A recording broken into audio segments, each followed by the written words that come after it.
Nathan is out for a couple of weeks. What would that do to the configuration, you think? We saw Sonny and Jordan play a little bit more together on Saturday. Would that be the way you think you'd continue? Yeah, I think that's highly possible.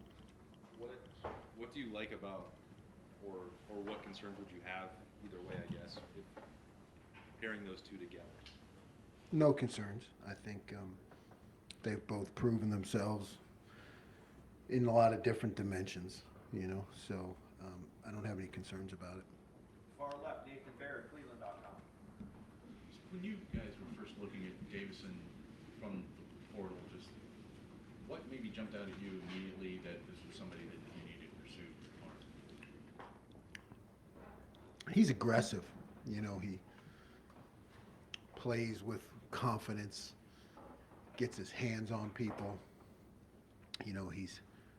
He's not afraid to fight at corner and challenge people. You can see that. And he's a willing tackler. Like, he really throws himself in there in the run game, which I think you don't see that in corners all the time. Does that have a greater value to you coming off of last season? Because that was, I know because of injuries and other things, but that was an element that was kind of missing from that group. Yeah, it was a dynamic I think we needed. He raised the level of all the guys around him. Competed, as a new guy, you come in, he's competing in practice, and everybody sees that, and he's not intimidated by anybody. So, yeah, I think it helped a lot. Right behind him, Joe Nugent, WCMH. 8 games into the season, only one player has rushed more than 100 yards against you guys. How much of that is improved defense, and how much of that is different college football these days?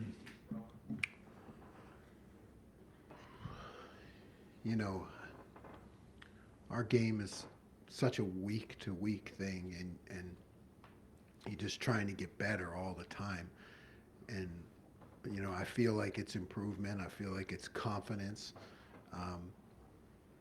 Guys understanding the system and their role in it. Being able to handle the adjustments that happen, because, you spend a lot of time on a game plan, and sometimes that changes on Saturday, right? A lot of times it changes on Saturday as the game goes on. So I feel like, particularly in the run game, we're able to make adjustments, and I think it shows up. Dan Hope, 11 Warriors. Jim, even before Lathan went out of the game, you had Sonny back there playing deep safety. Just what went into that decision to move him from nickel to safety last week? It was just more of a nickel. It was more of a nickel game in terms of the matchup on the slot, and we felt like Jordan would be better at that. So we wanted to find places to get Sonny into the game. And against a spread RPO team, playing him at high safety worked, and it's a good thing we did it. When you think about Sonny's long-term future, do you think that playing one of those high safety spots could be the long-term plan for him? Yeah, I think it's possible. I think, he's now getting experience at both, and I think he can really add a different dimension, as you look to the future and structuring things, so he can be in there with other guys and end up in different places and add some unpredictability to it.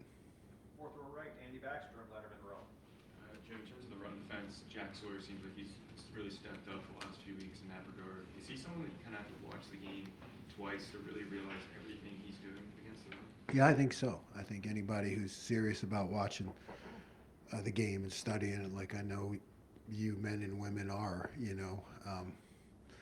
probably more at the Ohio State than anywhere I've ever been. I mean, there's a lot of great football knowledge in the fan base and in the reporters. Yeah, so when you watch it, you see that he is controlling things at the line of scrimmage and getting off blocks. And I think all 3 of those plays in the goal line, he was involved in. He was involved in them, in those stops. Those are huge stops, huge stops as you look at the flow of the game. So, Yeah, he's been doing that, and maybe that doesn't show up in the sack statistics, but it means a lot to the defense. Jeremy, deep center field, Jeremy Birmingham, podcast. Jim, you guys have not played what would be probably described as like an athletic quarterback yet this year. You played guys that move around in the pocket well. Obviously, St. Martin, those guys who play a lot of ball, but Wimsett is a little bit different in the way that he's utilized. How does that change the plan for you this week, if at all? And does that mean you maybe have a different, expectation of what success is this week? You always have. You have to have that element in the college game all the time, because anybody can do it. I think you have to put some things in to make sure you can control it more rather than just be, hey, we're fundamentally sound, we got everything covered. You have to have some things where you're controlling that more. Also, flattering works great with us, so just keep telling us how great we are if you don't mind. I'm not going to say anything. Tony Grudman, Buckeye Huddle. Jim, losing Lathan for however long, how does that change the nickel situation because Sonny's no longer there? Is Jermaine a guy that could maybe give some depth there, or is he strictly an outside guy? What is Jordan going to be the entire time? Like, how is all of this going to work in your mind and in practice? Yeah, I mean, it changes. It changes. I don't know that it would necessarily be Jermaine. He's a true freshman, so you don't want to overload him with those responsibilities. But there are other corners, that where he can go to a corner and other guys can move inside who have more experience. Far right, Adam King, WBNS. Coach, I know you're not one to celebrate in the middle of the season, but is there any part of you that in the defense that has to appreciate what you guys have done so far to be able to kind of further grow? To say, hey, look, this is where we wanted to be. Now we're going into November. Let's finish it off. Yeah, I mean, there's no time for celebration, but we have a whole category that we call, I say get better, and the defense, they say every day. And then I say things we're doing well and things we need to get better at. So it's all, and then we go through. So yeah, you're highlighting those things that you're doing well, and then you're fixing the things that you can get better at. It's just a constant process. But I think when you have more good things, it's better. It's the praise, correct. Praise, correct. My college professor Ken Blanchard, 1 Minute Manager, right? That you praise, correct, instead of, maybe other times it's correct, praise. So I mean, when you have more of the positives to highlight, it just, I think it helps everybody. Sorry about that, Coach. Tim Main, on 3, 11 in a row. Yeah, in that vein, you're sitting up in the press box. It seems like everybody has one good drive a game. You know what I mean? Thanks, Tim. What's going through your? You know what I'm talking about. But what's going through your brain as that's happening, and then y'all quickly have fixed things. I mean, Yeah. we've talked about that before. What is going through? Okay, they got me there. You know what I mean? What is the? Yeah, and you're right. That happens.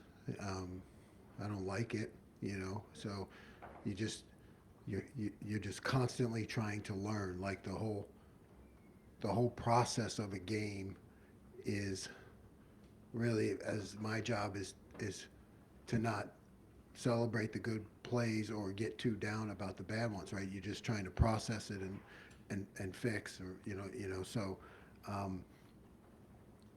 Yeah, and we've been able to adjust. So I think that's just, again, it's a good part of having guys who've been around in year 2. I think you can adjust quicker.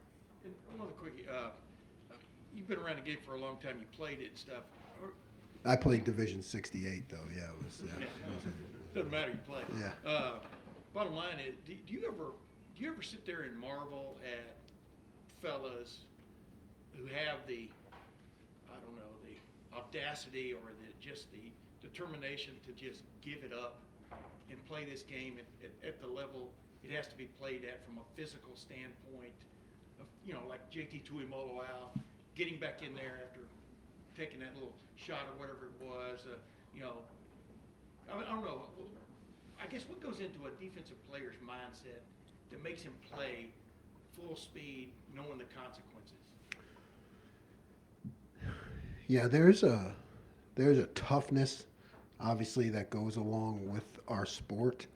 And then when you play defense, I think there's just an extra, we always talk about, our honor, defending our team, defending our fan base, really it's like defending all that work, because they put in so much work. I mean, what people don't even know, they put in so much work. And you say what you want, but these guys work 365 days a year. So then you get these limited number of games, and really, I think the extra toughness for them comes from the brotherhood, and it's like, hey, we put all this work in. Now it's our job to defend it, So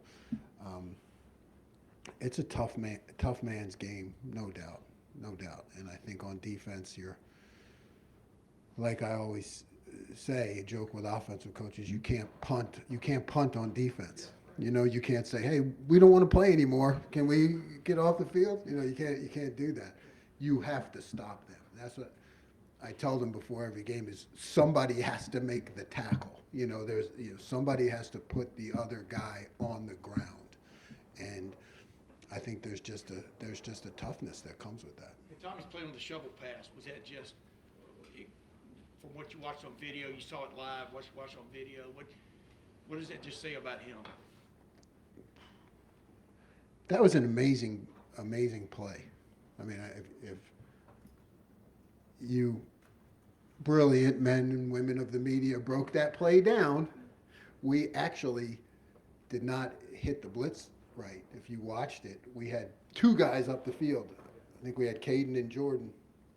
Well, they were supposed to X. Jordan didn't X. So now Tommy should have had help on that, and he was left one-on-one with that, with just a goal line tackle, and really, really an amazing play. Really. I mean, I think that just epitomizes hopefully where we're at right now, toughness. And then, like I said about Jack Sawyer, I mean, you're talking about, the space from here to the wall. And, like, Jack Sawyer came, like, all the way around from the other side and wedged his body in there to push it back. So, I don't know. That's not sexy, but that's our game. I mean, that's what wins football games. Joey Kaufman, Columbus Dispatch. Jim, was there a moment where you thought Cody was going to be able to have more of the snap share this year than he had last year? I know he didn't play last week, but generally last couple weeks he's played more. Was there a time where you felt like he was going to be Yeah, I still think that. Sometimes you get sometimes every time we put him in there, it was a 3 and out, and then all of a sudden you look at the end of the game and he doesn't have as many snaps as you want, and it just kind of works out that way when you start to put him in series. But I still believe that he's going to get more snaps, and he deserves it, and he's done a really good job. What's the best thing he provides for you guys? He is, he's really like a Mike linebacker at will, and he really kind of sees the field the same way Tommy does, and he thinks a lot like I do. Like he and Tommy, they understand how I think and why I'm calling things. So he's like really an extra quarterback out there for us. Right next door, Bill Rabinowitz, Columbus Dispatch. How well has Lathan been playing? Lathan's been much improved. His eyes,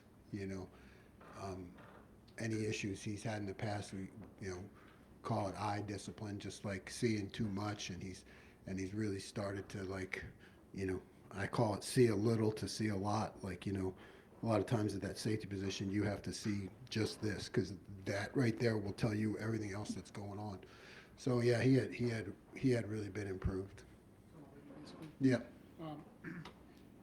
Wisconsin's quarterback lock got you on a quarterback draw. That was the biggest run play of the game.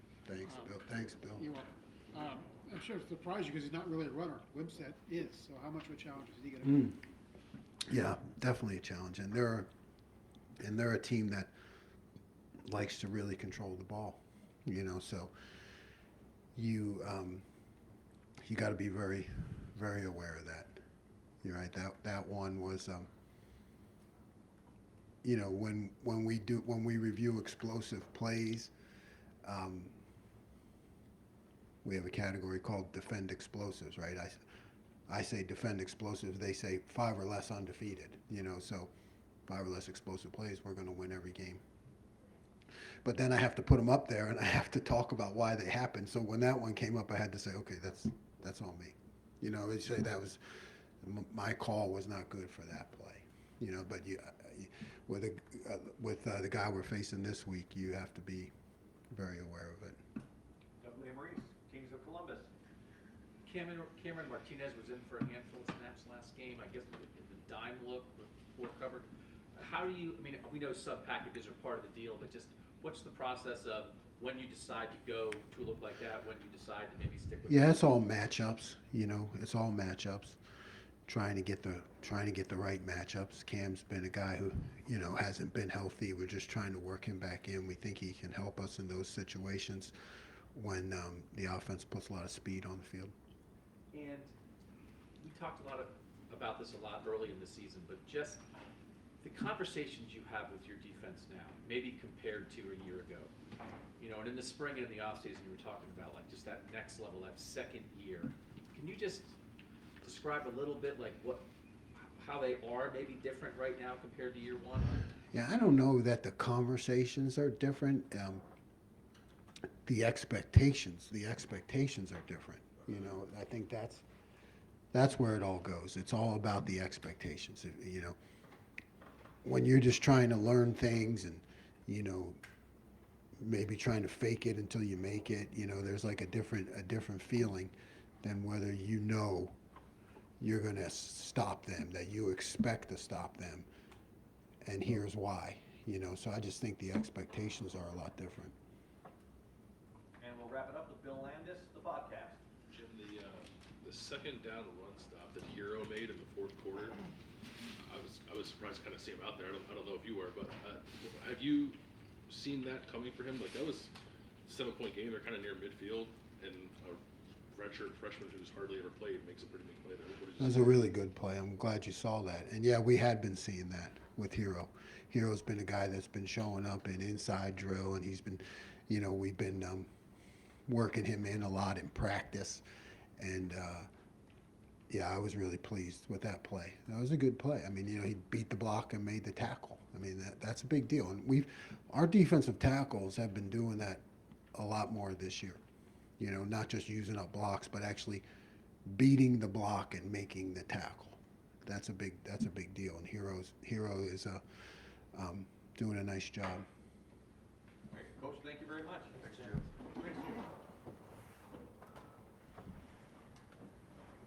All right, folks, let's wrap it up and get out of here.